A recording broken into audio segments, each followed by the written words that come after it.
नमस्कार दोस्तों, मैं आपका होस्ट दुर्गान जोशी आपका स्वागत करता हूं मैं आरएम शॉर्ट्स में, जिसमें हम लेकर आते हैं दिन भर की स्पेस और डिफेंस न्यूज की टॉप 3 खबरें।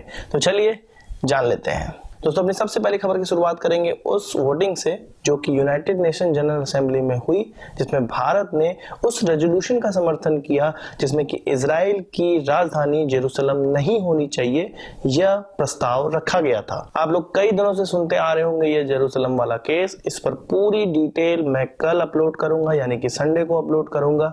किस तरह इजराइल बना, फिलिस्तीन को किस प्रकार से उसने अंदर ही अंदर खोखला करते हुए पूरे इजराइल का निर्माण कर दिया और किस प्रकार से जेरूसलम का मामला अब सामने खड़ा हो गया है, जिसका समर्थन अमेरिका के राष्ट्रपति डोनाल्ड ट्रंप ने किया। इससे पहले की सरकारों ने भी समर्थन किया था, पर किसी भी तरह से जेरूसलम को इजराइल की कैपिटल डिक्लेयर नहीं किया था। पर यहां पर खुल्लम खुल्ला डोनाल्ड ट्रंप ने यह घोषणा कर दी। तो इस पर कल पूरी वीडियो अपलोड करूंगा। फिलहाल हम उस खबर पर कंसंट्रेट करते हैं जो कि वोटिंग को लेकर है। आप में से कई लोगों ने कमेंट में पूछा था कि ये जो वोटिंग हमने इजराइल और अमेरिका के खिलाफ की है वो सही है या गलत है, इससे कोई हमें नुकसान होगा या हमें सही किया। तो यहाँ पर दो चीजों की यहाँ पर मैं विवेचना करना चाहूंगा कि पहली बात, हमारा जो राजनैतिक हित इससे क्या है और क्या मानवता के आधार पर हमें करना चाहिए था।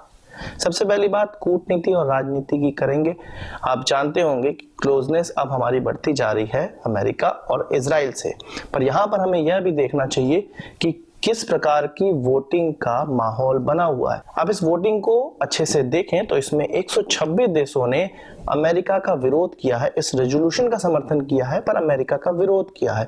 वहीं केवल और केवल 9 देश ऐसे थे जिन्होंने इस रेजोल्यूशन का विरोध किया और अमेरिका का साथ दिया, और ये वही देश हैं जो कि अमेरिका, टोटल अमेरिका पे ही डिपेंडेंट है। और समझ लीजिए कि अमेरिका का इन पर प्रभुत्व है, और एक इजराइल। और 35 ऐसे देश थे जो कि कनाडा के नेतृत्व में थे, ऑस्ट्रेलिया, फिलीपींस, भूटान, इस प्रकार के देश थे जिन्होंने इस वोटिंग में भाग नहीं लिया। वो इजराइल के भी बुरा नहीं बनना चाहते थे और फिलिस्तीन के बुरा भी नहीं बनना चाहते थे। तो भारत की वोटिंग से इजराइल और अमेरिका से जो दोस्ती घटती जा रही थी वो कहीं ना कहीं कमजोर होगी, ऐसा प्रतीत होता है।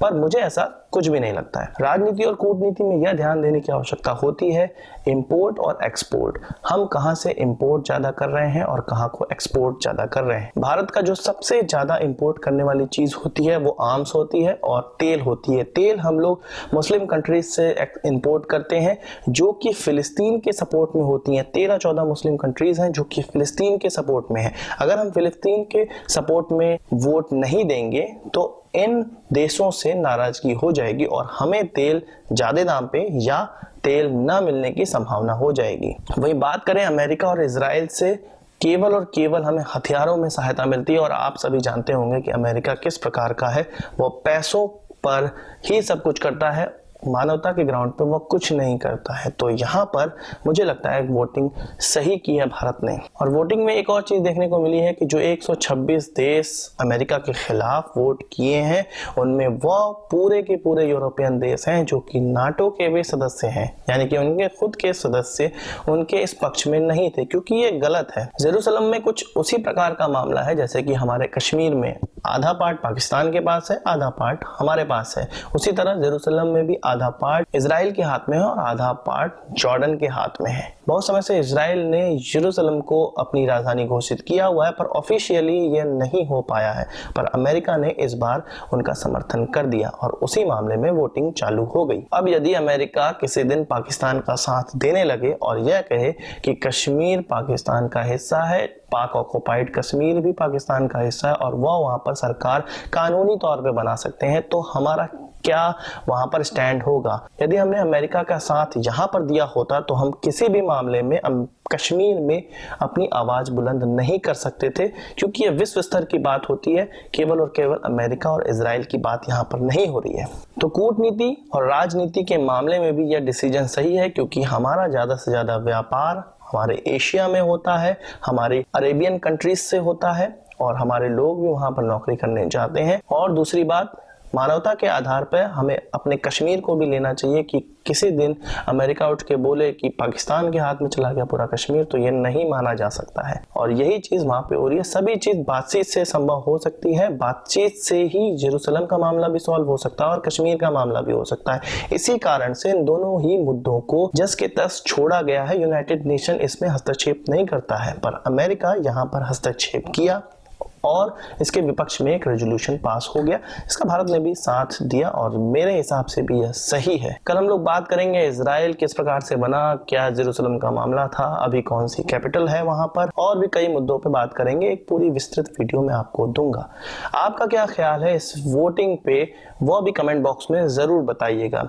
वही बात कर लेते हैं बीजेपी की एक नेता सुब्रमण्यम स्वामी जी का, जिन्होंने कहा है कि वोटिंग भारत ने गलत की है, उसे इजराइल और अमेरिका से दोस्ती नहीं तोड़नी चाहिए थी, क्योंकि फिलिस्तीन कश्मीर मामले में भारत का साथ कभी नहीं देता है, इसलिए हमें भी यरूशलेम के मामले में फिलिस्तीन का कभी भी साथ नहीं देना चाहिए। तो कहने वाले तो कहते हैं, मैंने अपने व्यू आपको बता दिए। अब बढ़ते हैं अपनी अगली खबर की तरफ। दोस्तों कल बात की थी हमने अपने LCA की, यानी कि तेजस की, उसके 83 एयरक्राफ्ट के जो कॉन्ट्रैक्ट 50,000 करोड़ में भारतीय वायुसेना ने HAL को दिया है।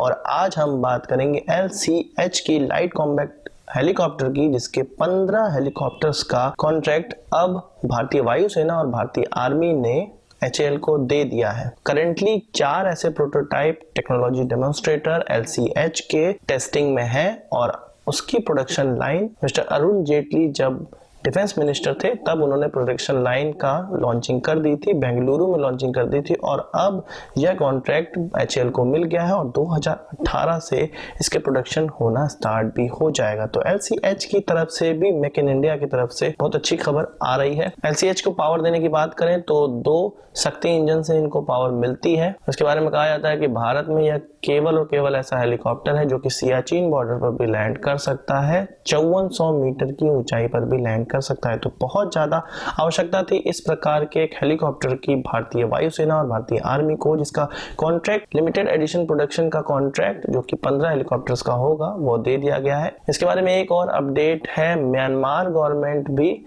HAL से बातचीत में है इस हेलीकॉप्टर के लिए और 2018 में कुछ और आगे बातचीत होने वाली है जब से इसका प्रोडक्शन स्टार्ट होने लगेगा। तो हम लोग कई बार हैकिंग की घटनाओं को सुनते रहते हैं। कभी भारत की गवर्नमेंट की वेबसाइट हैक कर ली जाती है पाकिस्तानी हैकर्स द्वारा और कभी पाकिस्तान की गवर्नमेंट की वेबसाइट हैक कर ली जाती है इंडियन हैकर्स के द्वारा। तो एक फ्रेश घटना में कराची पुलिस की www.karachipolice.gov.pk को हैक कर लिया गया और उस पर एक वॉलपेपर कुछ इस प्रकार का लगा दिया गया जिसमें लिखा हुआ था मल्लू साइबर सोल्जर्स और वी लव इंडिया और वंदे मातरम का उसमें गाना ऑटोमेटिकली बज रहा था। तो इस प्रकार के वॉलपेपर से और क्लिप से ऐसा लगा लोगों को कि ये भारत के ही द्वारा हैक की गई है वेबसाइट।